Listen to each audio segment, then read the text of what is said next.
It was only after the divorce that Benjamin realized how good his ex-wife had been to him. The clothes he wore every day had all been arranged by her. Even the housekeeper did not know where anything was kept. After hesitating for a long time, Benjamin finally called Anna. At that moment, Anna was on a blind date. When her phone rang, she quickly stepped away from the man sitting across from her. Without missing a beat, she told Benjamin exactly where the black cufflinks were. Second row in the walk-in closet, third shelf inside the glass cabinet. All the ones he used regularly were there. Her calm answer made him feel even more guilty. He suddenly realized that during their 3-year marriage, she had done far more for him than he ever noticed. 3 years earlier, his grandfather had been critically ill. To fulfill the old man's wish to see him married, Benjamin entered into a contract marriage with Anna. They agreed to divorce after 3 years. From the first day of that arrangement, Benjamin drew clear boundaries. He slept in the guest room. She stayed in the master bedroom. He announced his schedule. From 11 at night to 5 in the morning was his private time. Outside of that, she could reach him if needed. He gave her an unlimited black card, filled the walk-in closet with clothes from an entire shopping mall. Everything he did was precise and thoughtful, like fulfilling a business agreement, efficient, proper, but completely without warmth. Anna, however, felt traces of quiet care beneath the cold contract. After her mother passed away, no one had treated her that attentively. When she got sick, he brought her medicine and water. When she bumped into a table corner at night, he quietly covered every sharp edge in the house with protective padding. He taught her how to taste hand-brewed coffee, from citrus acidity to jasmine notes. He told her he could only stay for 3 years, so she should learn as much as she could. Those subtle acts of kindness slowly melted her guarded heart. In that lifeless mansion, she began to live boldly for the first time. She changed the home decor because it felt too dull. She clumsily celebrated his birthday. She almost believed she had a real husband. She did not realize that falling for him had been a mistake from the start. When the 3-year term ended, they stood outside the civil affairs office. Benjamin calmly brought up dividing the assets. Anna refused everything. She wanted a clean break, to bury the dream completely. She told him they had both gotten what they needed. Neither owed the other anything. Benjamin felt confused, but assumed it was her pride. He made one final promise. As his ex-wife, she would never have to suffer. She could call him any time. The nightmare truly began the moment she walked out of that building. At home, she was greeted by her father's slap and her stepmother's mockery. They called her useless, said she failed to secure the marriage, failed to gain more benefits from Benjamin's family. When they learned she left with nothing, her father exploded in anger. He treated her like damaged goods, immediately arranging another marriage. The man was Zhao Peng, a sales team leader at a branch of Duan Group, a man who had shown improper interest in her 3 years earlier. During the blind date, his words were humiliating. He bragged about himself, mocked her for being divorced, treated her like second-hand property. At that moment,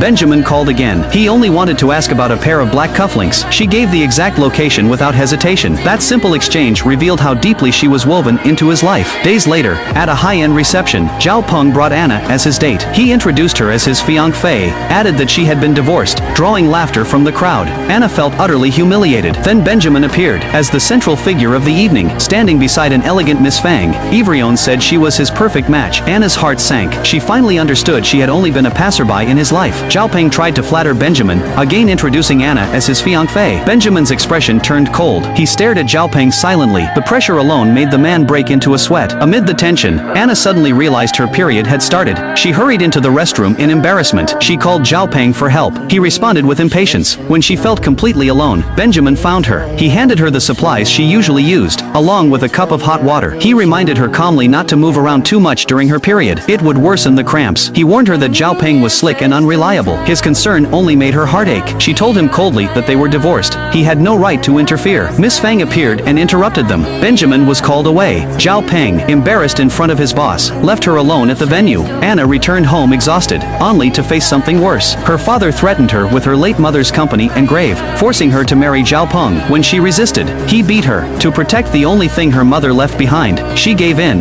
Benjamin sensed something was wrong. Using the excuse of retrieving something left at home, he asked to meet her. He gave her a bank card with $10 million as emergency funds. He said she could return it in a year if she was doing well. She accepted the money, but firmly said they should not see each other again. She wished him happiness with Miss Fang. Those words pierced his heart. He could not understand why she had suddenly become so distant. Zhao Peng shouted that she had no right to act proud after being with another man for 3 years. In despair, she grabbed a bottle and smashed it against his head. She screamed that she was not worthless, that someone in this world had truly respected and protected her. She ran from home, only to discover the 10 million on the card had been withdrawn by her father, claimed as payment for her supposed medical expenses. Left with nothing, she wandered the streets. Fortunately, the coffee skills Benjamin once taught her became her only lifeline. She found a job at a small cafe, surviving on hard work. Meanwhile, Benjamin knew none of this. Believing he was helping her future, he used his influence to promote Zhao Peng from team leader to general manager. He thought he was paving the way way for her, not realizing he was pushing her deeper into trouble. Eventually fate turned again. The cafe received a large order, 30 cups of coffee for Duan Group headquarters. With her head lowered, Anna pushed the cart into the tallest building in the city. She did not know she was about to see the man she tried so hard to escape, yet still depended on in her heart, and he was about to discover what kind of life his former wife was truly living.